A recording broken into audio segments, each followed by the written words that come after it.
Hey there guys, and welcome to FP1. Now it may seem a little bit early to be talking about the 2021 driver market already, but given some big names have already been locked down in recent weeks, I thought it would be a good idea to start chucking in my 2 cents and just look at who could be in those top teams in a year or two's time. So I have been away from the channel for the last 3 months or so. That's just because I've had some uni exams and had to prioritise those. But in that time, we have had some pretty big news come out, especially regarding the top teams. So let's quickly just recap that. Then we'll get into my own thoughts and opinions going into the 2021 season. So the first big piece of news to come out was that Charles Leclerc has signed a long-term Ferrari deal to the end of 2024, and this is a risk, a massive risk from Leclerc.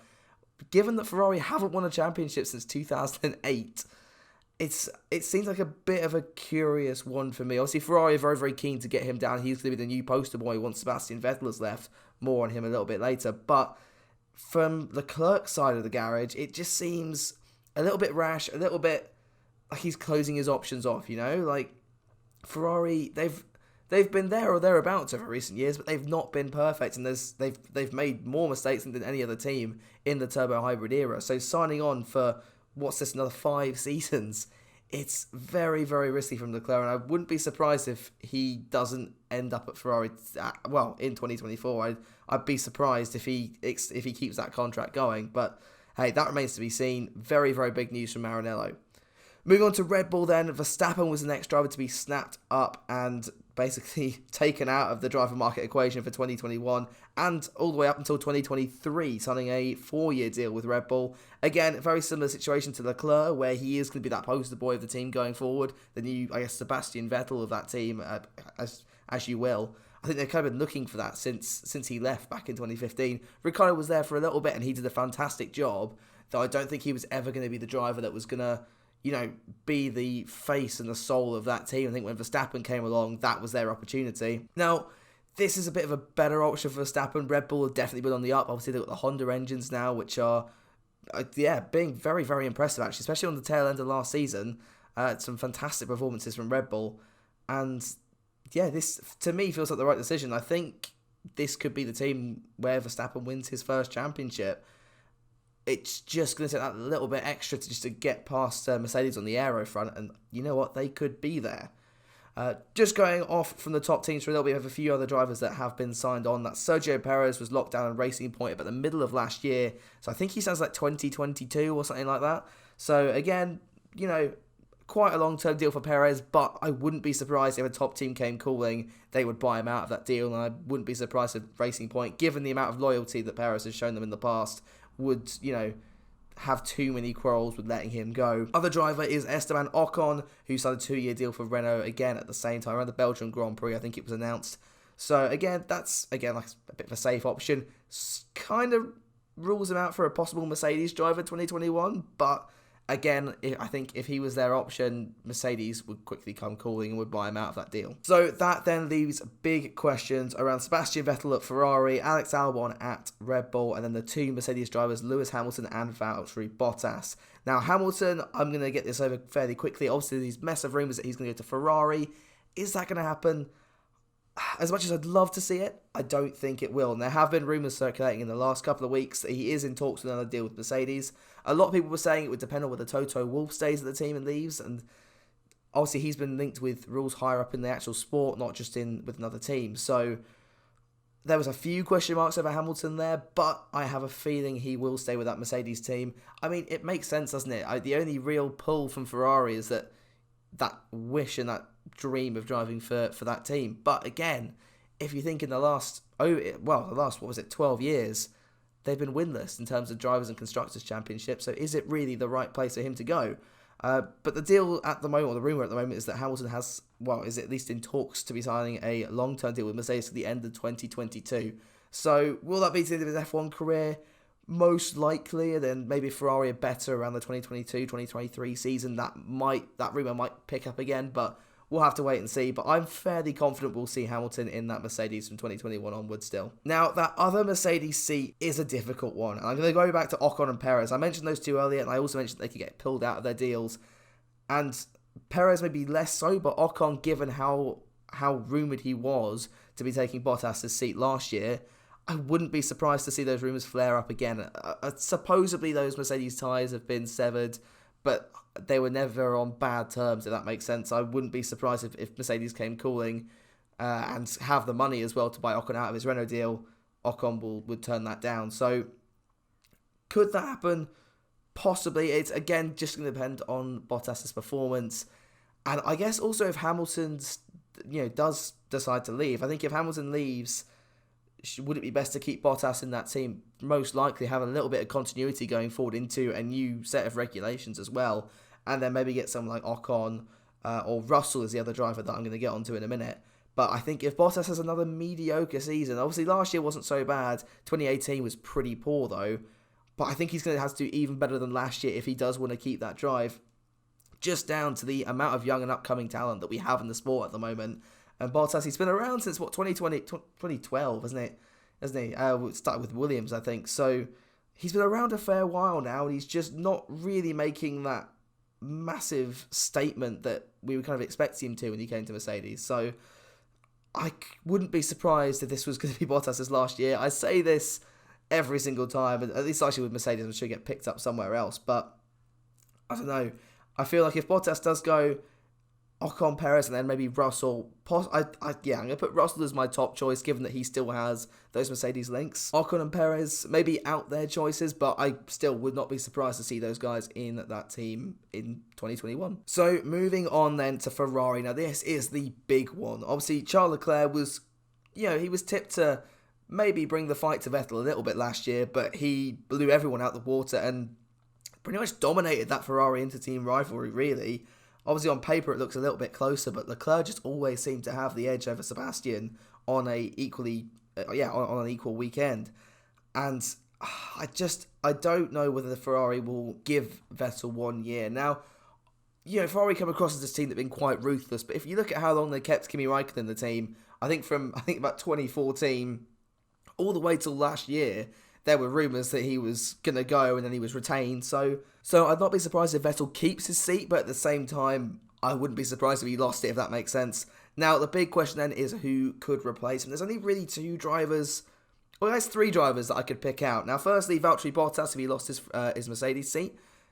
Possibly that's an option into Ferrari, which would be quite interesting if, obviously, all these rumours about Hamilton going to Ferrari and it's instead Bottas. And there was a rumour drifting around Italian media sort of towards the end of last season that they were looking at Bottas and Daniel Ricciardo, who is going to be my other choice, or my second choice for this Ferrari seat, that those were their top two options were, say, Vettel or Leclerc to leave at some point in the near future. Now, Bottas, he wouldn't cause any issues with Leclerc. That would be a very, very sensible option for him. And I wouldn't be surprised. I think he'd fit quite well into that team. He's quite a cool head. He kind of would remind me of a Kimi Räikkönen almost type in that team, which obviously worked really, really well when he was working with Sebastian Vettel. So that I could see. Daniel Ricciardo, maybe a little bit more of a risk given that he would kind of want to be running that team, and I doubt he would. Obviously, if Leclerc's still there, and obviously from his 2024 deal, he should be. So, would they go for him on that, that basis, especially given that he's kind of had, I wouldn't say, what's the word I'm looking for? I wouldn't say torturous relationships with teammates in the past.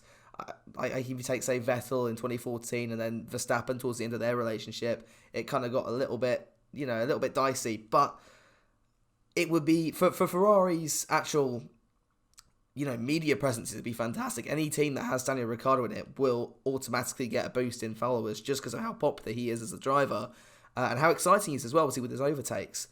Would he want to leave Renault? Based on last season's performance, if that carries on into next season, then I would not be surprised if when Daniel Ricciardo's deal with Renault is up, which is at the end of this year, he moves on to another team.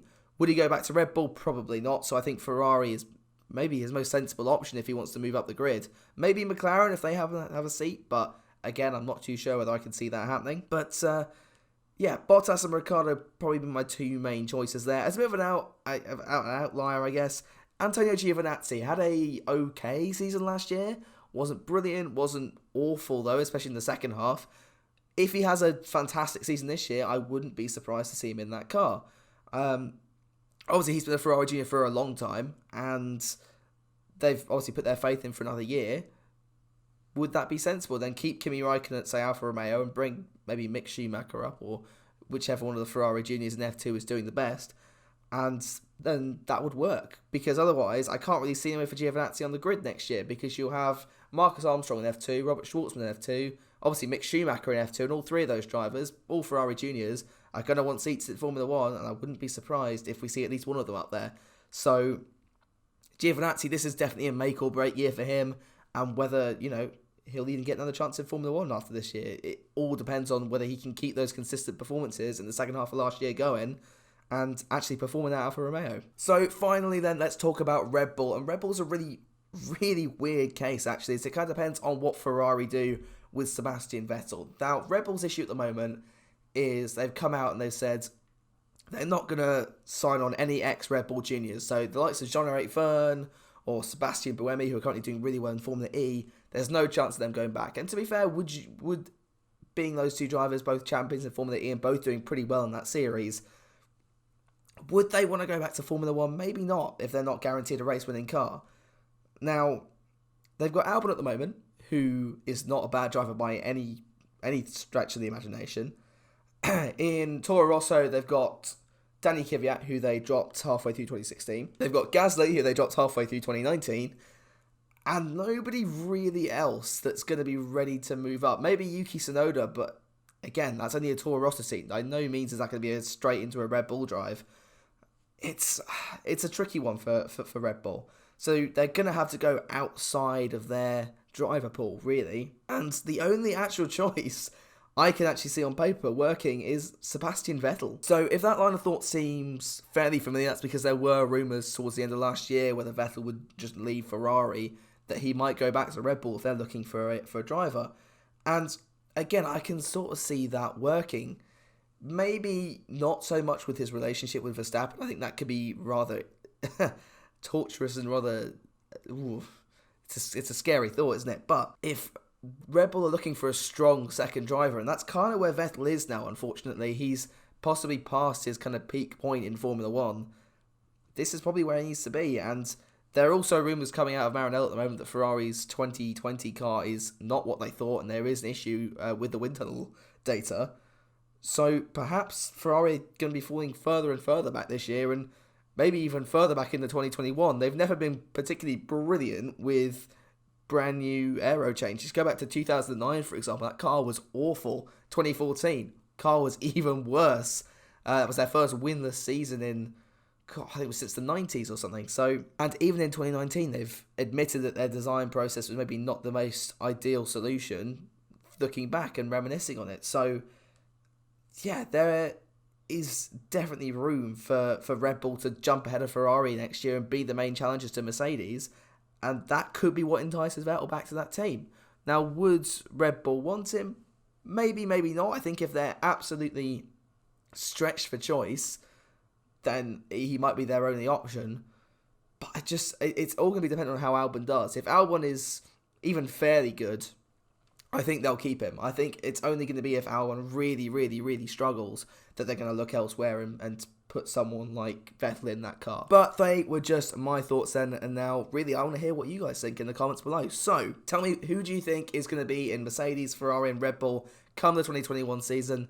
And yeah, we'll have a little nice discussion in the comments. Try to reply to as many of you guys as I can. As always, don't forget to like, comment and of course subscribe as well, and I will see you guys in the next one.